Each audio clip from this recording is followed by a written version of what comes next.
Darkcast Network. Welcome to the dark side of podcasts. What would you do if your dream job ended up being a $350 million fraud scheme? Hello, friends, and welcome back. My name is Tiffany, and I am the host of True Crime Connections. This week, we are speaking with Richard Bailey. He is going to detail what it was like working with the FBI and wearing a wire while trying to uncover a $350 million fraud scheme.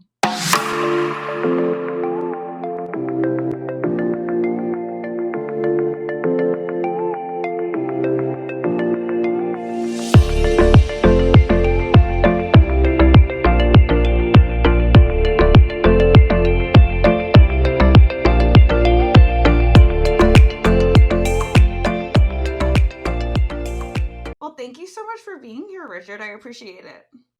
Tiffany, thank you very much for inviting me. Of course. So, really, my first question for you is, how does one become a certified fraud examiner? All right. Well, let me just explain that a little bit. I didn't, because of everything that happened with the private equity firm that I was working at the time, and when they were liquidated, I lost my job. But after having gone through the whole discovery of the fraud, and going through and doing the work for the FBI, and I actually took the certified fraud examiner's course after I did that. And basically, it's it's a lot of common sense, quite frankly. If you see things that don't add up, from an accounting perspective, maybe that should be a little red mark that you should check out. When you get more and more and more and more and more and more of those little things that don't add up, well, maybe you have a fraud. And you have to sit there. All of a sudden, when you hit that conclusion in your head, all of a sudden, you're kind of at that point, you're kind of beholden. You have to go through and figure it out, or you become a part of it, which, I clearly did not want to do. Right. So what led you down this path? Let's jump into your story. Well, let me just say, no one grows up wanting to be a fraud examiner. All right. It's just one of those things you learn, you wind up with. Like, I have spent the last 35 years doing what's called workouts and turnarounds, where I sit there and am hired by private equity groups from all over the country, and they may have a portfolio company that is not performing well, and they hire me and I go in there and fix it. So, sometimes that involves being the bad guy. Sometimes it involves just kind of nudging things along and getting, people to kind of understand what their role and their mission and their purpose is. And sometimes it's, you got to go through and, be the, as I said, the bad guy who lays people off and shuts people down. I've done it for about a dozen different companies over the last 35 years. I've done it all over the country. And, I've seen a lot of, because nobody hires me when things are going well. I'm the last person they want to call. And, I've seen a lot of really ridiculous, situations where, you kind of sit there and look at the company and you go, how did this happen? What were you thinking? But this time, at Southport Lane, the private equity firm that hired me, when I started having those questions and those worries, and concerns, they looked at me and gave me a raise and wanted to give me greater authority, within the firm, as long as I didn't pursue the angles I was going at. But unfortunately, I could not do that. I took the raise, though. As you should. So it was an interesting 5 years. I went out there. They had originally hired me. I was cleaning up the mess of a company, that part of which was my fault in 2013. So I was kind of sitting around at home doing, next to nothing, and staring out the window and thinking that the world had passed me by. When a friend of mine called and said, "Listen, I just joined this private equity firm. We want to make an investment in a company in northern New Jersey. Would you be interested in going down and kind of taking a look at it and seeing if this is, worthwhile for an investment. And if it is, maybe we can put you in there as the, chief operating officer or chief financial officer, which is great. I was happy with that. It was a week's work. It was, it was a very good paycheck. And so I went down there, and it turns out that the whole place it was a family business, and it's a lovely family. And but they were losing money, but weren't losing enough to go out of business. They had a friend of the founder, the father, who was the chairman of the board, who would write them a check when they were in a problem and things like that. So they really didn't need Southport Lane or any other outside investor. So after a week, I went to Southport's offices in Midtown Manhattan, and that's when the first time I met Alexander Chatfield Burns, who was a 26-year-old self-described financial prodigy who also, claimed at the time that he was managing over $1 billion, and he owned several insurance companies, and you know, all that seemed kind of weird. But by the same token, there are those stories out there on Wall Street that you just sit there and you don't know about until you stumble into them. Welcome to Creepy Tapas, the show where two spooky best friends give you tiny tastes of terror connected by a common ingredient. We serve up movie reviews, mysteries, murder, mayhem, and tantalizing tales from the depths of the internet, and some random bullshit too, all focused around a similar theme. We blend our love of horror, oddities, and general creepiness and dig a little deeper, discovering the history, psychology, and truth behind your wildest fears. Join us, Ash and Jordan, as we descend into full darkness every Sunday, wherever you listen to podcasts. It's Creepy Tapas, y'all. What? Proud members of the Darkcast Network. But anyway, I went to Southport Lane. I sat down in the conference room. They looked at me. The Alex Burns, the CEO of the firm, the majority owner of the firm, comes bumbling in, looks like, a disheveled mess. And he looks over at me and he goes, "Should I buy this company?" Who will remain nameless, and I didn't name him in the book. And I said, "No." And he said, "Why not?" I said, "Because it's a family-owned business, and they're going to have, and every Christmas, every Easter, every Thanksgiving, every wedding, every 4th of July, they're going to have a board meeting, and you're not going to be there.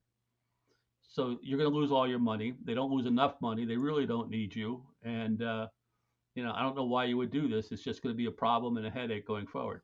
So he agreed, and he didn't do the deal. I think he was so taken aback by the fact that I had said this is a dumb idea, because nobody said that to him. I mean, he was, there was a certain amount of, when you get to those really, really smart, or people who fancy themselves to be really, really smart, that when they're controlling assets in business, they don't, people don't say no to them too often. And I just sat there and said, "Listen, this is a dumb idea." So he apparently liked that fact, and so he hired me to look at and fix this vineyard out on Long Island that he had already purchased. So I said, "Sure, I like the paycheck. It was nice to be back in the swing of things and feel relevant in the financial world again."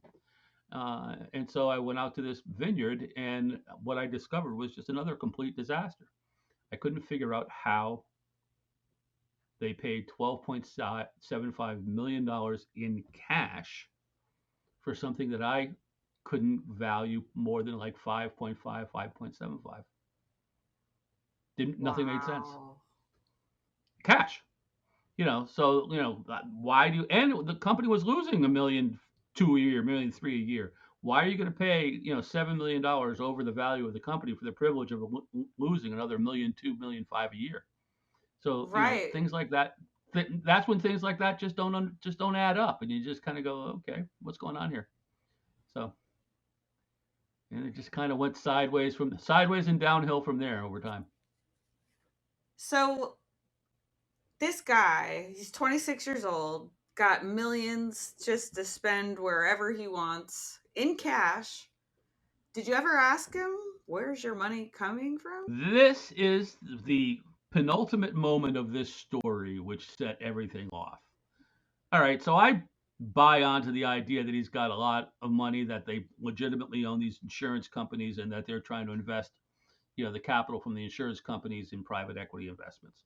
So I have a very, very good friend, an extremely smart and honest guy, who came to me with a deal, that he was looking for $15 million, and I was like, I like the deal. I went over it. I mean, so I said, let's go.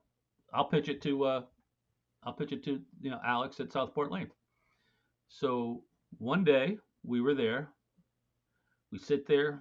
My friend's there. My other friend Jeff, who worked at Southport Lane, good guy, wasn't a part of the shenanigans. And all of a sudden, Burns is sitting there. We come in. My friend Brad, who's got the deal that he wants us to look at, does his pitch. Burns looks at me and goes, "What do you think, Richard?" I said, "I like it. They got the buy side, the end side." I said, I know these people. We're going to make money." And he says, "Okay, you do it." That was it. $15 million. By the way, during that time, he barely ever looked up from his phone. And so, I sit there and I'm like, okay, let's, let's end it here and get out of here. This is as good as it's going to get. But my friend Brad is, just one of these, deathly honest people. And he can ask the most cringeworthy questions in the most non-threatening, polite manner. And he goes, "Hey, Alex, while you're here, how'd you get control of all these insurance companies?" And Burns was walking out of the door of the conference room at that time. He hears the question, spins around on his heel, looks at us, and with this Cheshire cat grin, says, "Jesus with a telescope on Mars couldn't figure out how I did this." What? And we were all like, "What?" He actually said that. We're sitting there, and all of a sudden, we're trying not to laugh. Burns leaves, goes back to his office, never taking his eyes off the phone. And we go outside, and we're like, "Are you kidding me? Did he just say that?" And my friend Brad looks at me and goes, "Be very, very careful. Something's very, very wrong here." And, Jeff was smart. He said, "I think I'm going to update my resume." Me, at that point, I'm kind of hooked. It's like, I'm like, I got to find out. I can't help myself. I got to go find out. I've been told that I'm the kind of person that in a bad situation has to go and look under the rock to see what the ugly that comes out. And, that's not untrue, And so then I just, started collecting evidence and data and things like that. And about 5 months, 6 months later, Alex just disappeared. He literally walked out of a meeting with me. And he said, and I looked at him, he's looking at his phone, and all of a sudden he goes, "Oh, F word, oh, F word, oh, F word." I go, and I look at him, he's 26 years old. I'm 53 at the time. And I'm like, so I got a son who's 22, he's just graduated from college. And I'm sitting there going, "What's the matter, kid?" He goes, "I hate my insurance companies." He gets up and he walks away. Nobody ever saw him again. What? Right? Nobody ever saw him again. He writes a letter handing over all his shares to his CFO, who now becomes the sole owner of this whole mess. And never heard from him again. So at that point, things were starting to get real. I think, well, that's when things were really, really weird. And I figured it out that,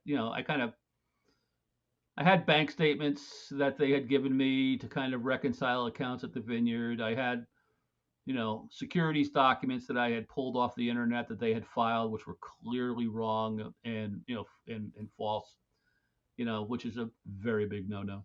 And Yeah. And so I wasn't sure that I had these guys.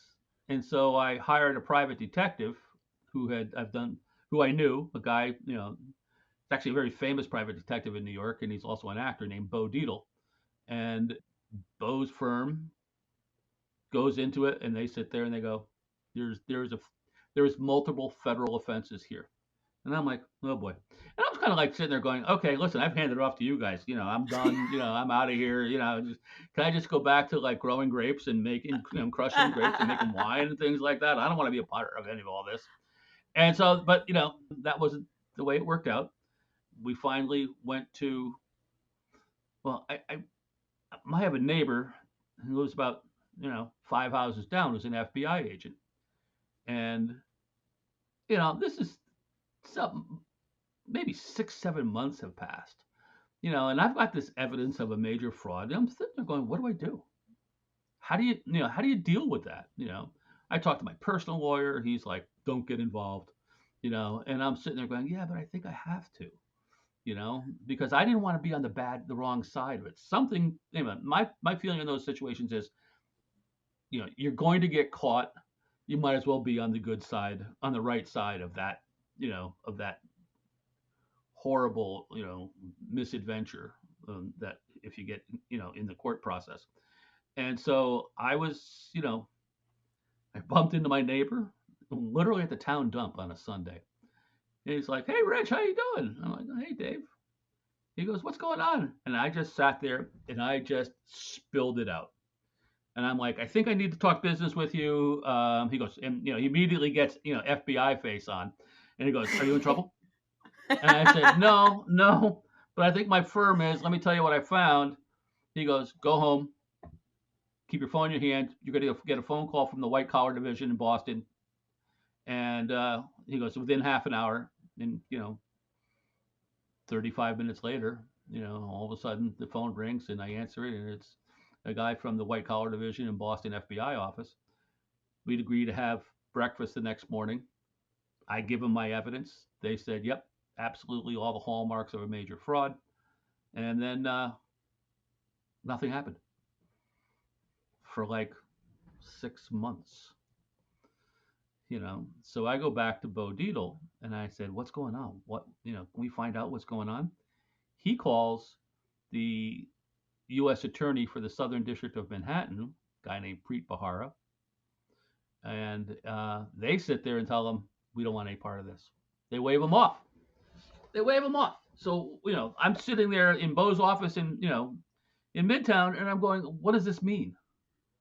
And he goes, he had like 5 guys in the room. He goes, there's this obviously a federal crime. It's got to be run out of Main Justice in Washington, D.C. I'm like, okay, so how do we get to them?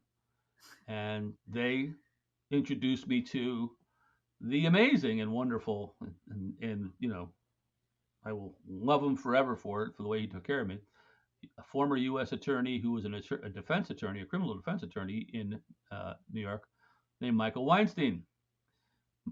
Michael's a very measured guy. I mean, he's, you talk to Michael and he's, he's used to having his clients in handcuffs and things like that. He's kind of unflappable. And, I'm sitting there and I go through the whole thing. It's okay. Let me poke around. About 2 weeks later, 3 weeks later, and again, Michael's a very unflappable guy. And I am sitting in my car because in order for me to get back to, I live south of Boston, back to, south of Boston from Long Island, where I have to take a ferry service from Orient Point, New York, over to New London, Connecticut. I am sitting there in my car about to board the ferry. Phone rings. Michael Weinstein. Hey, Michael.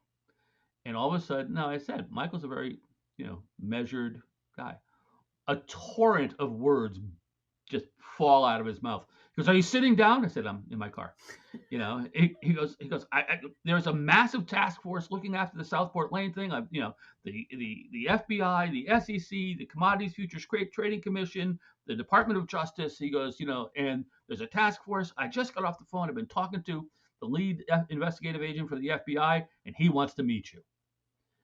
And I'm like, okay.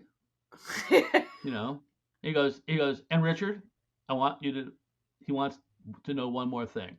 And I said, yeah. He goes, they want to know if you'll wear a wire with the Southport Lane guys. And I said, I have to. I never saw that question coming, by the way. Never in a million years. I'm just trying to sit there and hand it off to the authorities and get out of Dodge and collect my paychecks and, and try to keep my hands clean of all this. And, I said, I've got to think about this. Can I call you on Monday? Then I also realized I have to tell my wife because she knows some of what's going on, not all of it. And this is an entirely different, this just elevated everything.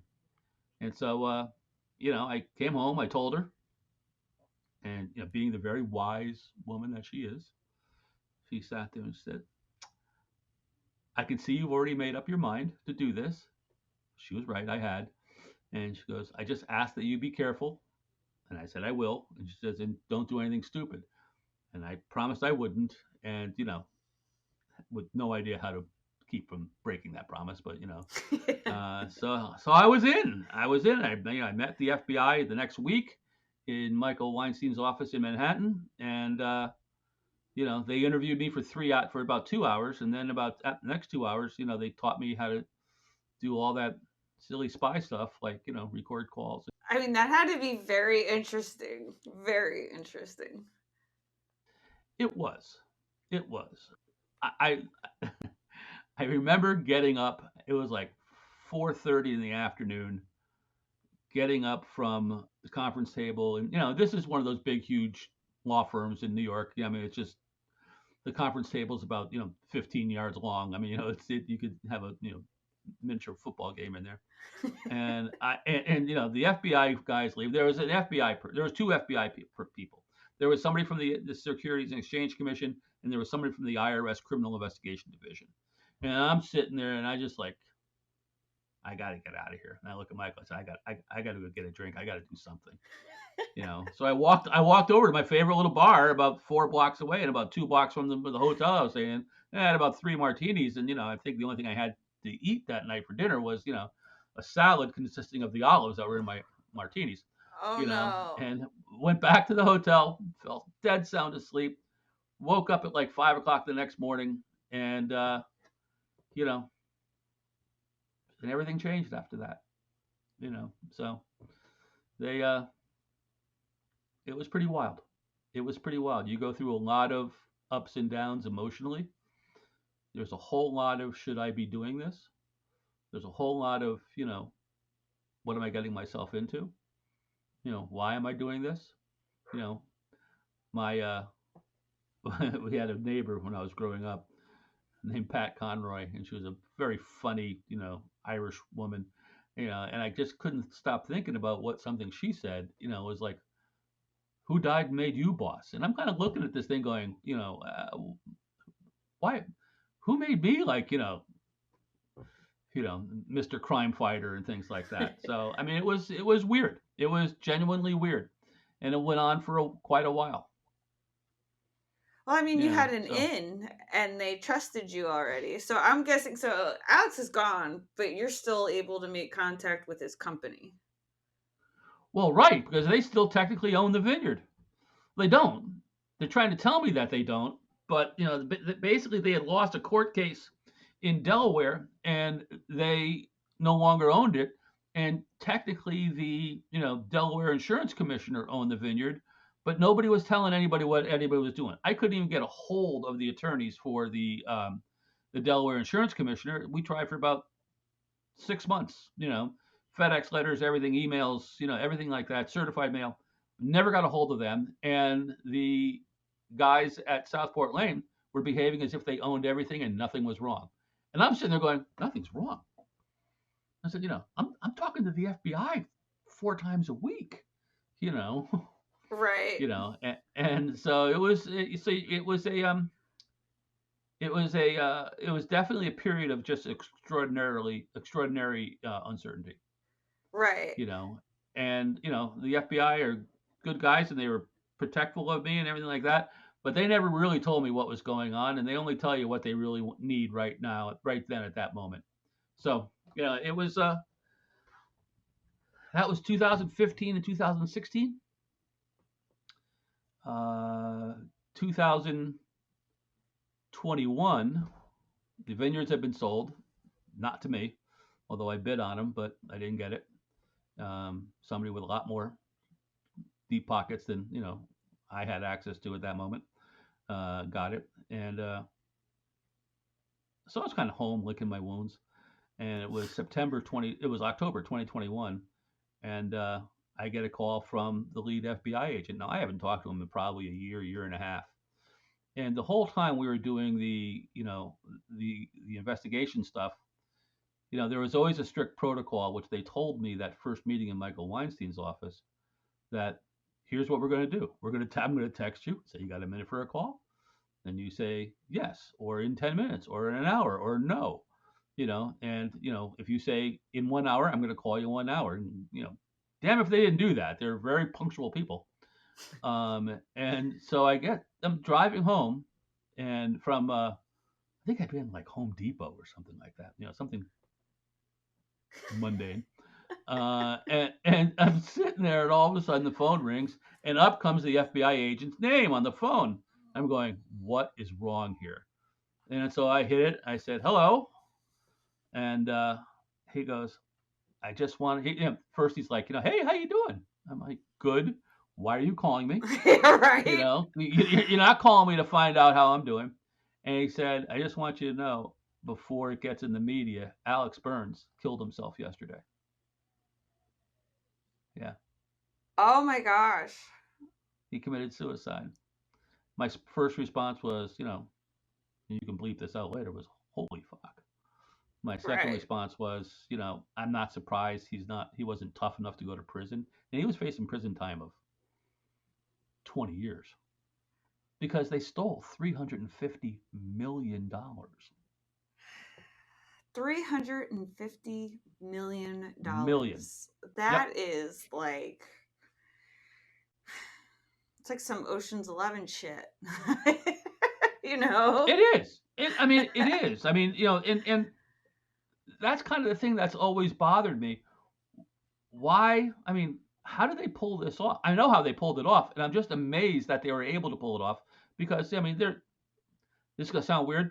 They weren't bad guys. I knew them pretty well, and I hung out with them and, had dinner with them at restaurants in New York City with them on a number of occasions, and got along with them, but, how they just didn't appear to me to be that extraordinary that they could pull off a $350 million fraud. And it turns out it wasn't that good of a fraud. Basically, what they did is they bought these insurance companies, and the insurance companies all had slight financial problems. So they literally made up stock certificates on their office computers and gave them to a bank to hold for a year. And that bank, shame on that bank, sat there and said, yep, this is $50 million. You're right. And it was just paper that they printed earlier, the day before. And then they sat there and created more of that paper and sold it to the insurance companies. Because insurance companies, have to have lots of cash on their, balance sheet and their accounts to pay out claims and things like that.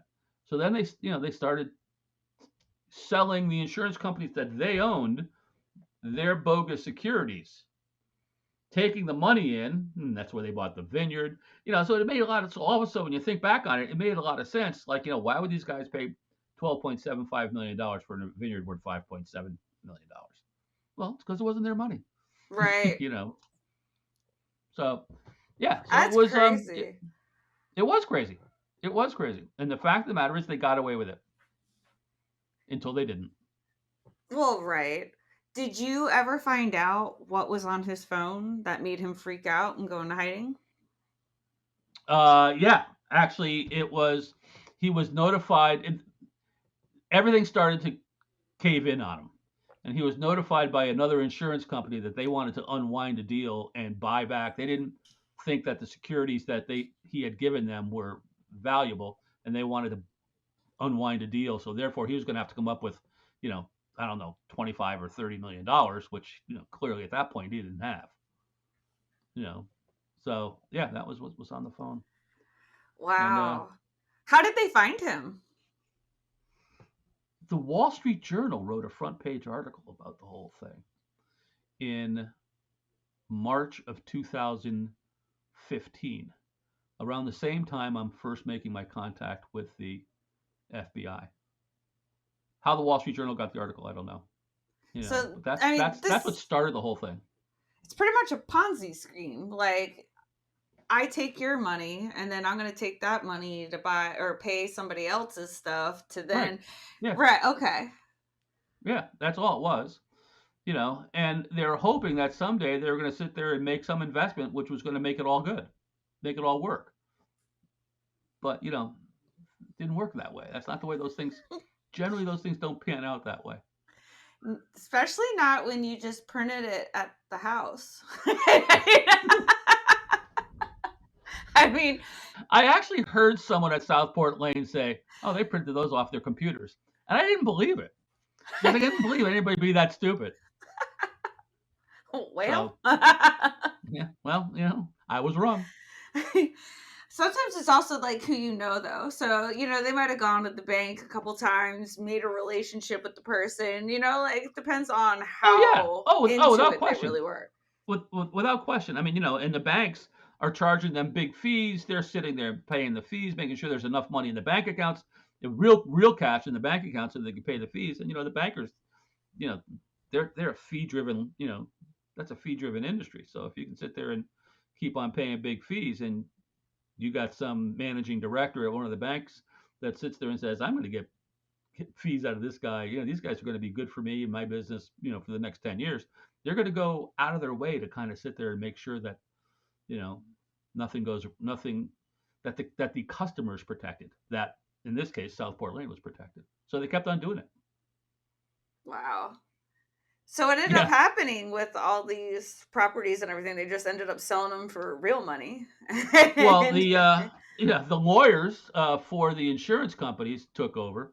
I had many, many meetings with that group of people. Interesting. I mean, again, back in the big conference rooms in Manhattan, I'll tell you one quick story. I was in there for one meeting. It was myself, Michael Weinstein, and on the other side of the table was 12 lawyers from the biggest firms in Manhattan. And, so we spent a couple hours. They're grilling me. I mean, I didn't do anything wrong. And I can't tell them that I'm working for the FBI, by the way. They don't know that. They think I'm, just, some idiot who's managing a vineyard. And so we go through the whole meeting, and they all leave, and I look at Michael Weinstein and I said, what do you think that meeting just cost? He goes, at least 50 to 75 grand. Was billed just then in that 2 hours. So, I mean, the lawyers had a fee extravaganza on this, a smorgasbord, and they wound up selling off all the pieces, and, I'll say this, I might get in trouble for this, but lawyers don't really care what the sale price is. They just want it off they want the transaction closed, and they want to sit there and say, yep, sold it. We've recovered X amount. So, that's what happened. Then in May of 2019, I get a call from the lead investigation agent. It's about 7:00 at night, and he's definitely had a few drinks. And he's like, Richard, I just want you to know, he has a deep Southern drawl. He goes, Richard, I just want you to know. They're all being arrested right now. And I was like, okay, I guess, and I said, well, congratulations. And he said, congratulations, everything like that. So they wound up all getting arrested. Alex Burns actually pled guilty secretly and aided the FBI in the investigation for like 4 years. Really? Before he committed suicide. Yes. And then, and so the one guy, these guys had taken a unprovable, the provenance for a Caravaggio painting, which is actually the original sitting in the Prado in Spain, and they had purchased it for $40 million, of which they put $1.2 million down, and they financed the rest through, a series of, shell companies. And the guy one guy got a $1.2 million finder's fee transaction fee out of it. And like an idiot, he didn't declare it on his taxes. So he was the first to get arrested on tax fraud. He was released during COVID, a compassionate release. The next guy, Rob McGraw. I mean, I've always felt badly about him.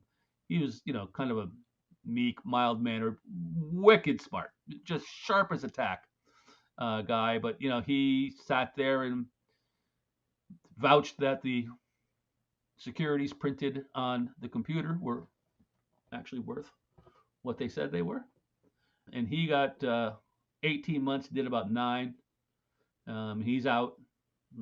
I mean this when I say this. I hope he's doing well. He was the one who got, he didn't get anything out of this. Put it this way. He wasn't, living high on the hog or anything like that.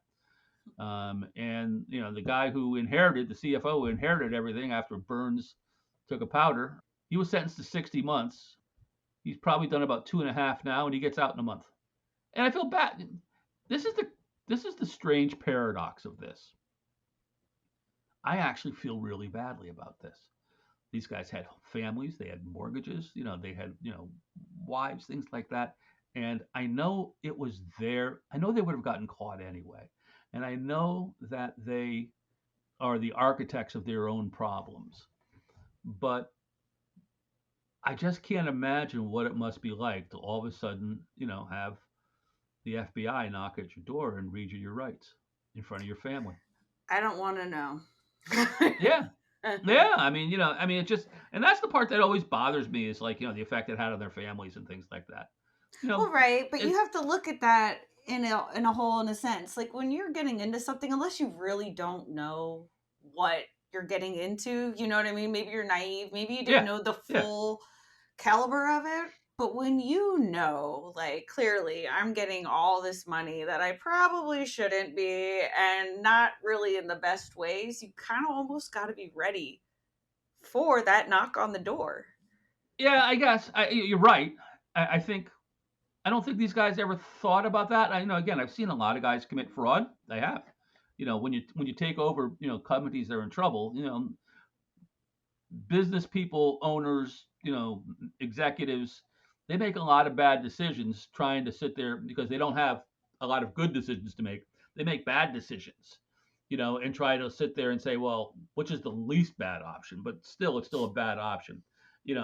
These guys, they were, I don't think they ever thought that that they were doing that much wrong. And I think like I've seen a lot of these guys who they're like, and there's one thing that's always similar to all of them. They always sit there and say, no one will know. And they all think they can get away with it. And they all think that they're smarter than the law. And the law has these big, huge buckets. These statutes. It does, which sit there and kind of scoop you up for all sorts of malevolent behavior. And so it was kind of, you're really not going to get away with it. And I never could, I can't imagine myself living a life like that, where you're looking over your shoulder and you're waking up in the middle of the night going, is today the day? Is tomorrow, or you hear like, right. You hear something on your roof in the middle of the winter, and you're sitting there going, is that the FBI knocking down my door? I mean, I just couldn't live like that. I don't know if there's any amount of money that would make that worth it. I really don't, unless, you like completely changed your name, went to a place that doesn't, you have to like go above and beyond. Yeah. But I could not. I don't even think you could put a number on for me to live that way, because that sounds miserable. You have all this money and there's nothing you can do with it. Well, right. I mean, that's what money laundering's about. Whole other set of problems. But yeah, I mean, you just wind up compounding the problem, right? And your liability for it. Trying to keep from getting caught. But yeah, it was it's a very American tale. Because here you have a bunch of guys who were smart, well-educated, all of them are from good families and everything like that, and they got hooked into the Wall Street, we're all going to be really, really rich mentality, and they figure that the best way and the shortest distance between 2 points of where I am today, and I'm going to get really, really rich, is they're going to sit there and cut a lot of corners, and they're going to sit there and break the law, and they're going to rationalize it to themselves by saying, nobody will know, nobody's going to find out, and that's what happens. And I've seen it, Right. and I saw it with these guys. Or you think I'm too low down on the tadpole. They're gonna be after the bigger guys. Like I'm the last. Oh, I know. Yeah. last. Oh, yeah. Oh, no. Yeah. Oh, the FBI only devotes those. That's for the big guys. That's what happens in tax fraud, by the way, is people sit there and say, they'll cheat on their taxes, and they'll be like, they're only going to go after the big guys. Wrong. They go after the little guys because they're the easiest ones to convict. They Right. don't have the resources. They don't have the lawyers. They don't have the advisors, anything like that. That can fight something to the death, in court. So yeah, it's a very American story, and my part of it is, you kind of wake up one day and say, what do I do now that I know what I know? And that's tough. Right. I mean, my wife and kids were like, what's going on with Dad? Because all of a sudden I'm having, I'm walking out into the driveway and climbing in my car and having phone conversations because I'm talking to the FBI. Right. There's, and I can't talk in front of them. I mean, there's all sorts of, little things like that. I mean, I'm recording phone calls. I'm wearing a wire. I'm going out to dinner in, New Jersey, and, there's 2 FBI agents outside. There's 2 in the restaurant, and there's 2 behind me to protect me.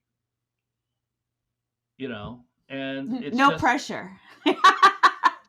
No. Well, I mean, okay. So here's the weird part. I actually, in those situations, I actually get so dialed in, focused, that it doesn't bother me until it's all over. I could get that. Yeah, I mean, I get so focused, everything kind of slows down, and I said, okay, here's where we are. This is what I got to do, and then hopefully you get out of there. Right. So what do you do now? Well, now I'm working for a company that's actually in Southwest Georgia. It's a waste to energy company that's trying to develop their new technology and commercialize it. It's kind of fun. Not a lot of people, I mean, want me to write another book. I don't know, writing's hard. Even writing this book was hard. This book was really just a series of blog posts that I decided when I was unemployed that I was just, because my mother, 91, she's 95 now, at the time was just sitting there going, I told her the story, and she's like, write it down. This is a great story. So that's how it started. So yeah, I'm thinking about, I'm getting to the point where it's like, okay, what's next? I'm 66. I'm not ready to stop working, but by the same token, I don't know if I can make a living as a writer. That's certainly been devalued over the last, 20 years. Well, with AI coming, I think we're all screwed in a lot of different areas. I would agree with you. So yes. So that's what's going on. Very cool. Where can people find your book? Is it Amazon? Good. Yeah, you can find it a couple different places. You can find it. The website is www.rdbailey.com. You can buy it on Amazon. You can buy it at Barnes and Noble. And, it is in hardcover, it is in Kindle, and audiobook. Awesome. Very good. Yeah. Was there anything else that you wanted to add?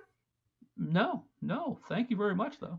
Yes. No, thank you for being here. This was interesting.